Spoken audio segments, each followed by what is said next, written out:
পৃথিবীর সবচেয়ে ফেইলিয়ার শিক্ষা ব্যবস্থা হচ্ছে বাংলাদেশের একটা। পৃথিবীতে যতগুলো কান্ট্রি আছে তার মধ্যে সবচেয়ে ফেইলিয়ার শিক্ষা ব্যবস্থার মধ্যে একটা হচ্ছে বাংলাদেশের শিক্ষা ব্যবস্থা।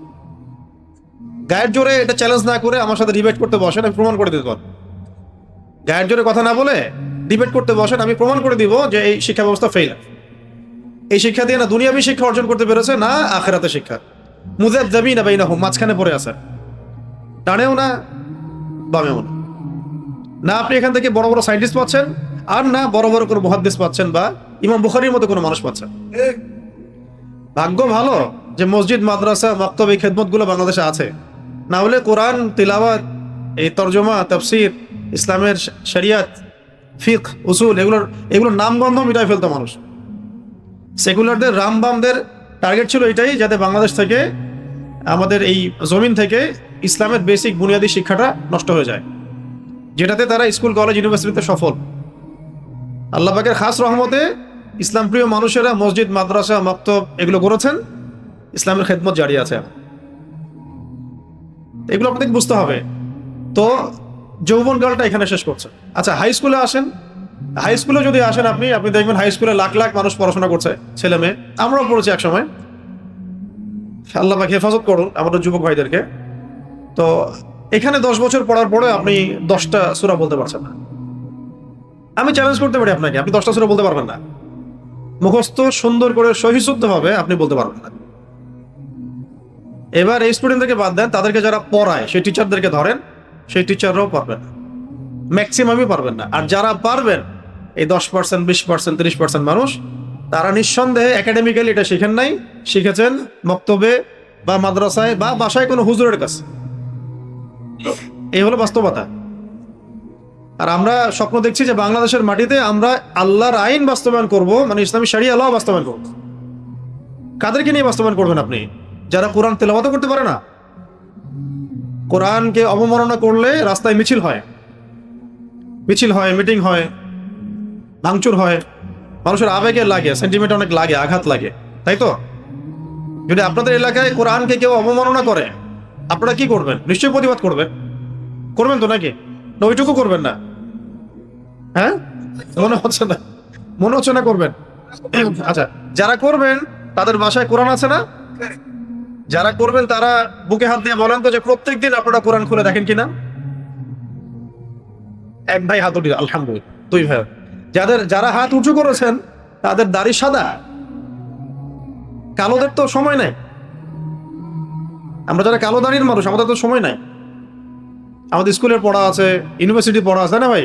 অ্যাসাইনমেন্ট আছে, প্র্যাকটিক্যাল আছে, গ্রুপ স্টাডি আছে বান্ধবীদের সাথে, তারপর অনলাইন আছে,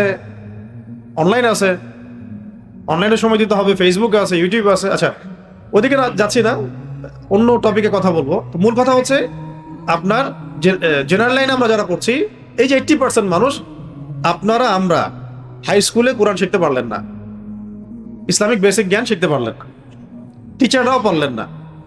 এবার ইউনিভার্সিটিতে যান, হাজার হাজার ইউনিভার্সিটি, কলেজ, অনার্স, মাস্টার্স, পরিসংখ্যান আপনারা ভালো জানবেন, গুগল থেকে দেখেন কতগুলো, এখানে কত স্টুডেন্ট পড়ে খেয়াল করে দেখেন। এই স্টুডেন্টদের ম্যাক্সিমাম কোরআন তেলাওয়াত করতে পারেন। আমি চ্যালেঞ্জ করতেছি, পারবে না। এই প্রতিষ্ঠানগুলোতে যারা পড়ান সেই টিচাররাও পারেন না, সূরা ফাতিহা পড়তে পারেন না।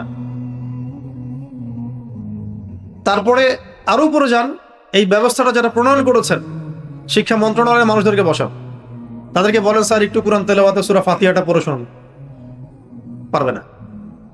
যদি পড়েও সূরা ফাতিহাতেই 5টা-10টা ভুল হবে। আর যদি পারে, তাকে বাহবা দিতে হবে, তার বাবা নিশ্চয়ই তাকে কোনো মক্তবে পড়িয়েছে। এবার এমপি সাহেবদেরকে ধরি, কাউকে তো বাদ দিব না। এমপি, মন্ত্রী, পার্লামেন্ট সদস্য সবাইকে এক জায়গায় বসা, কিচ্ছু করতে হবে না। বিল পাস পড়ে, জুলাই সনদগুলা পড়ে, দেশের বাজেট পড়ে। আপনারা কি কোরআন তেলাওয়াত করতে পারেন? সূরা ফাতিহা ম্যাক্সিমাম পারবে না, আমি চ্যালেঞ্জ করব, ম্যাক্সিমাম না। আপনারা এদেশের মানুষকে আল্লাহর আইন দ্বারা শাসন করবেন কখনো? কোশ্চেন কেন করবেন? যে কিতাবের ব্যাপারে আপনাদের কোনো মহব্বত নাই, যেগুলো আপনারা কখনো পড়েন না, জানেন না, তিলাওয়াত করছেন না মানে কি? তিলাওয়াত করছেন না মানে আপনি অর্থ কখনো ঘেটেও দেখেন। আর অর্থ যদি না জানেন, আপনি জানবেন না আল্লাহ পাক কি বলেছেন কোরআনের মধ্যে। তারপরে আসবে আদেশ মানা নিষেধ বর্জনের বিষয়, তারপরে আসবে এটা হুকুমগুলো বাস্তবায়নের বিষয়গুলো। এখন মূল কথা হচ্ছে, যদি আমরা কোরআনকে সময় না দেই, পড়াশোনা ঠিক মতো না করি, তাহলে আপনি আবেগ দিয়ে বাংলাদেশের মতো জায়গায় ইসলামী শরিয়া ইমারা বিধান কায়েম করতে পারবেন না। As simple as that. তো মূল কথা হচ্ছে ভাই, যে আমরা যে একটু আগে আলোচনা করছিলাম যে আমাদের সময় শর্ট, সময় লিমিটেড, তার মধ্যে শৈশবকাল তো এমনি নষ্ট হয়ে যাচ্ছে, যৌবনকালে এসে আমরা এইসব গোলক ধাঁধার মধ্যে ঘুরপাক খাচ্ছি। তারপরে এর পরের বয়সে যান, 40 থেকে 60 বছরও যদি যান, শেষের 5-10 বছর তো আমরা চলতে পারবো না, রোগ ব্যাধি বালা মুসিবত অনেক কিছুই হবে। শেষের 5 বছর বাদ দেন, থাকলো বাকি এতটুকু বয়স। আর এইটুকু সময়ের মধ্যে আল্লাহ রাব্বুল আলামিন চেয়েছিলেন সূরা জারিয়াতে 56 নম্বর আয়াত অনুযায়ী, ওয়া মা খালাকতুল জিন্না ওয়াল ইনসা ইল্লা লিয়াবুদুন। আল্লাহ পাক বলেছেন যে আমি জিন আর মানব জাতিকে শুধু আমার ইবাদত করার জন্য সৃষ্টি করেছি। মানে এইটুক সময়ের মধ্যে আল্লাহ পাক চেয়েছিলেন যেন আমরা আল্লাহ পাকের ইবাদত করি। একটু ফোনটা নামান প্লিজ, ওয়েট প্লিজ। আমি একবার কথা বলেছি, একবার বলেছি, বাস বন্ধ করে ফেল, সেকেন্ড টাইম বলতে না হয়। এইটুক সময়ের মধ্যে আল্লাহ পাক কি চেয়েছিলেন? হ্যাঁ, কি বললাম একটা? সূরা জারিয়াতের কত নাম্বার? 56। এইটুক সময়ে 60-70 বছর সময় দিয়ে আল্লাহ পাক আমাদের কাছে কি চেয়েছেন? আমরা যেন আল্লাহ পাকের ইবাদত করি, আমরা যেন আল্লাহ পাকের ইবাদত করি। ওয়া মা খালাকতুল জিন্না ওয়াল ইনসা ইল্লা লিয়াবুদুন। আমি শুধুমাত্র আমার ইবাদত করার জন্যই এই জিন আর মানব জাতিকে সৃষ্টি করেছি। এখন এই 60-70 বছরের হিসাব তো দেখালাম যে শুরুটা এভাবে হচ্ছে, শেষটা এভাবে হচ্ছে। মাঝখানে কয়দিন যে আমরা নিয়মিত 5 ওয়াক্ত নামাজ পড়ছি, রোজা রাখছি, যাকাত দিচ্ছি, সৎ কাজে আদেশ করছি, অসৎ কাজে নিষেধ করছি, দিন কায়েমের কোনো ফিকির করছি, দিনের দাওয়াতের কাজ করছি, এগুলো তো নিজেরাই ক্যালকুলেট করতে পারবো। কতদিন আমরা টানা 5 ওয়াক্ত নামাজ জামাতে পড়েছি, কার কত ওয়াক্ত নামাজ কাজা আছে, কে কত বছর নামাজ পড়ি নাই, কে কতদিন রোজা রাখি নাই, কে কতদিন জাকাত দেই নাই, কতবার জাকাত দেই নাই, ফরজ হয়ে বসে আছে, হজের সামর্থ্য হয়েছে হজ করি নাই বা করছি না, দিনই ইলম হাসিল করি নাই, ইলম অনুযায়ী আমল হয় নাই, সেই ইলমের দাওয়াত দেওয়া হয় নাই, মানুষকে আল্লাহর পথে ডাকি নাই, জামাবদ্ধ হই নাই, ইসলামকে শক্তিশালী করার চেষ্টা করি নাই, দাওয়াত যেখানে নাই জিহাদের তো প্রশ্নই নাই, আল্লাহ পাকের জমিনে আল্লাহ পাকের আইনগুলো বাস্তবায়নের জন্য আমরা ফিকির করি নাই, আরো বেসিক জায়গায় আসলে আমরা তাজকিয়া হাসিল করি নাই, কোনো মুরব্বী আলেম নাই, কোনো শায়েখ নাই, কোনো পীর মাশায়েখ নাই যার কাছে গিয়ে তাজকিয়া হবে।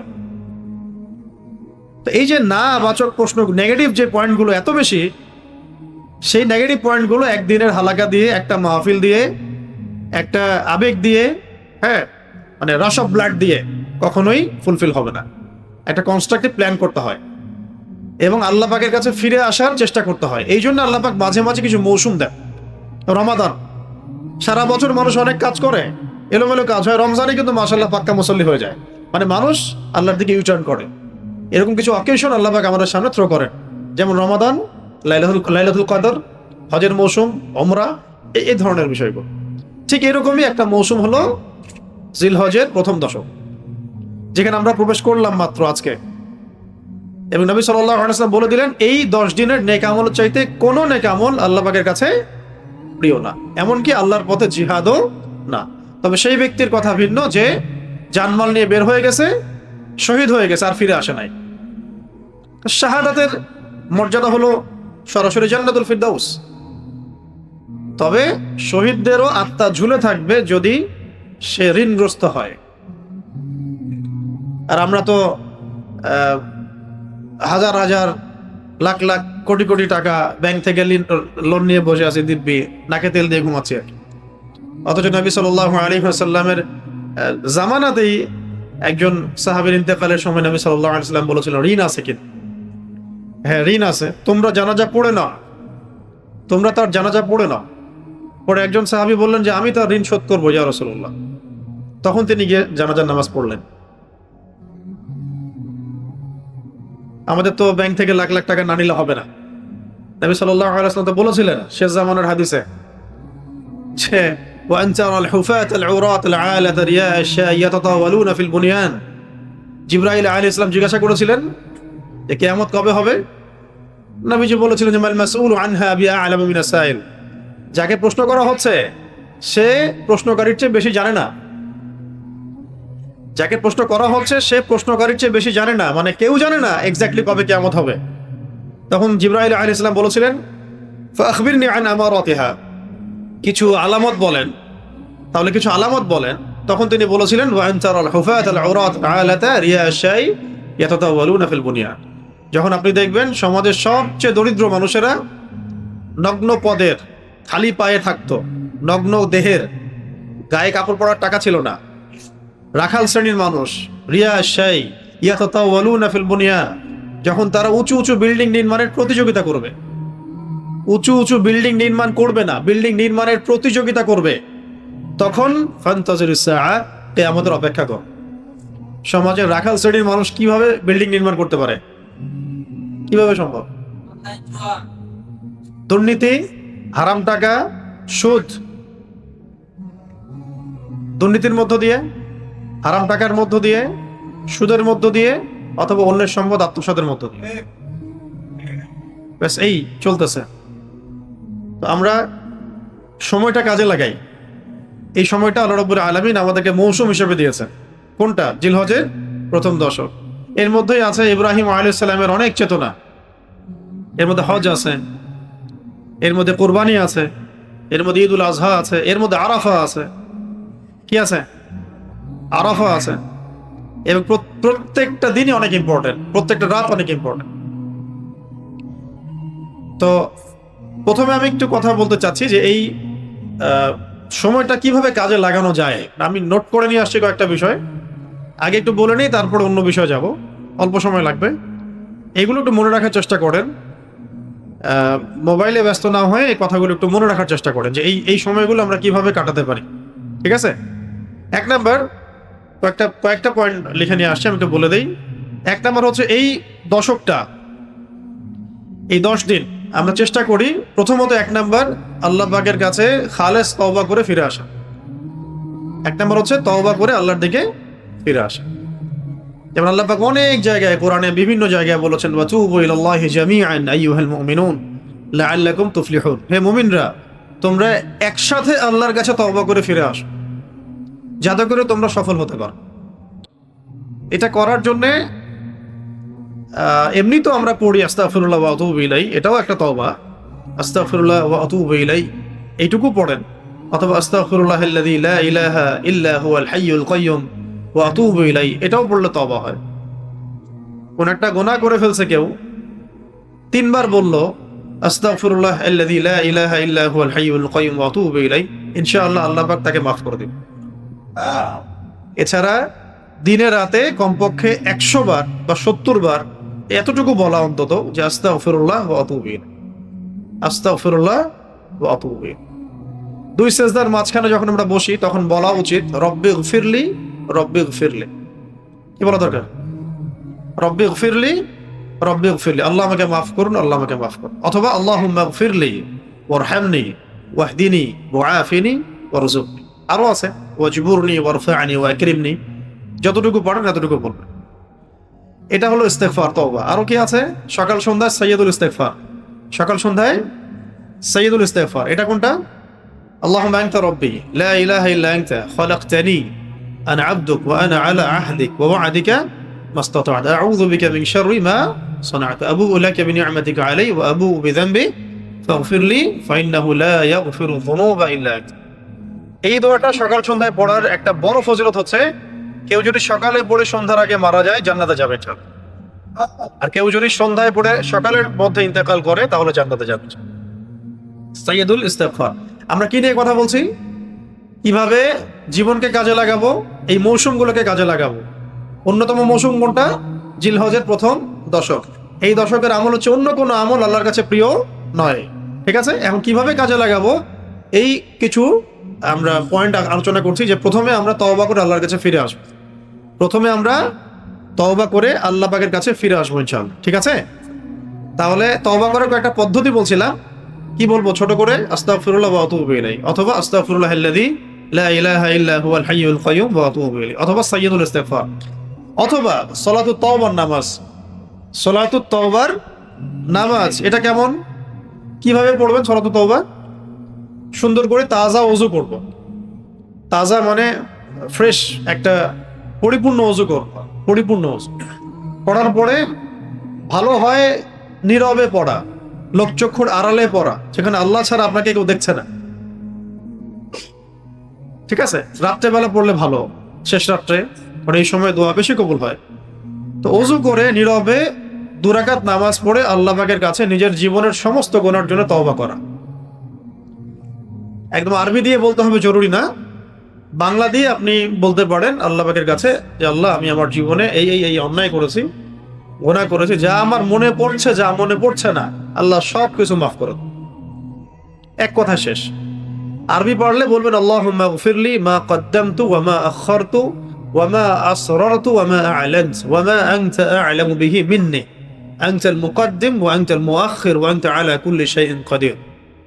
এটা বলতে পারেন। অথবা আল্লাহুম্মা গফিরলি যামবি কুল্লাহু দিক্কাহু ওয়া জিল্লাহু আউওয়ালাহু ওয়া আখিরাহু সিররাহু ওয়া আলানিয়াতাহু।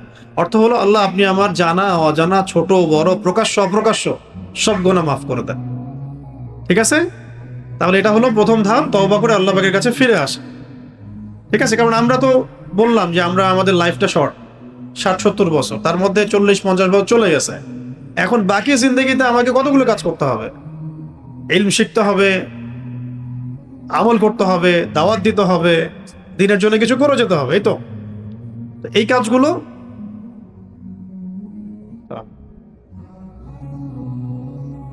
আহলান সাহলান, এই কাজগুলো করার জন্য প্রথমত তওবা করা উচিত। আল্লাহ পাক সবাইকে তৌফিক দান করেন। আরেকটা বিষয় আছে যে অনেকে মনে করি যে মুখে পড়লেই কি তওবা হয়ে যাবে। উত্তর হলো যে মুখে পড়লে তো তওবা হচ্ছে, কিন্তু মন থেকে তওবা করার জন্য একটা শর্ত। একটা হলো আগামীতে কখনো এরকম পাপ করব না, এমন একটা মনোভাব মনের মধ্যে পাকাপোক্ত করা এবং আল্লাহ পাকের কাছে ওয়াদা করা যে আল্লাহ আমি জীবনে ইনশাআল্লাহ এরকম কোনো পাপ আর করবো না।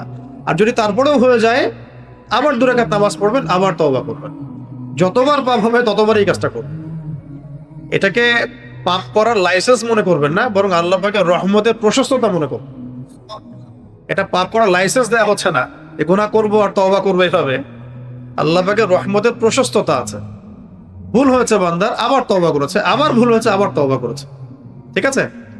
যেমন একটা চমৎকার একটা হাদিস আছে, 2 বন্ধু ছিল, এক বন্ধু আরেক বন্ধুকে খুব দাওয়াত দিত আর কি, ইসলাহের জন্য, দিনের পথে আসার জন্য, তওবার জন্য। তো সে দাওয়াত দিতে দিতে বিরক্ত হয়ে গেছে। একদিন বলে ফেলছে যে আল্লাহ পাক তোকে কখনো মাফ করবে না, আল্লাহ মনে হয় তোকে কখনো মাফ করবে না। তো এই একটা কথা বলার জন্য আল্লাহ রাব্বুল আলামিন এই ব্যক্তিকে জাহান্নামে দিয়েছে। যে আমি কাউকে মাফ করব কি করব না এটা বলার ইখতিয়ার তোমাকে কে দিয়েছে?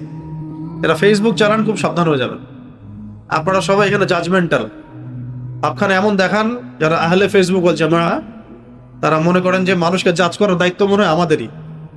মানুষকে জাজ করার দায়িত্ব আল্লাহর, আপনার নয়। আপনি জানেন না সত্য কোনটা মিথ্যা কোনটা, হয়তো বা আপনি জানেন না সত্য কোনটা মিথ্যা কোনটা, হক কোনটা বাতিল কোনটা, ন্যায় কোনটা অন্যায় কোনটা। হয়তো বা আপনি শুধু এক পিঠ জানেন, অন্য পিঠ জানেনই না। অতএব এই জায়গাগুলো খুব সেন্সিটিভ। এভাবে যেন আমরা অন্যকে জাজ করতে না যাই, আল্লাহ পাক আমাদেরকে বোঝার তৌফিক দান করেন।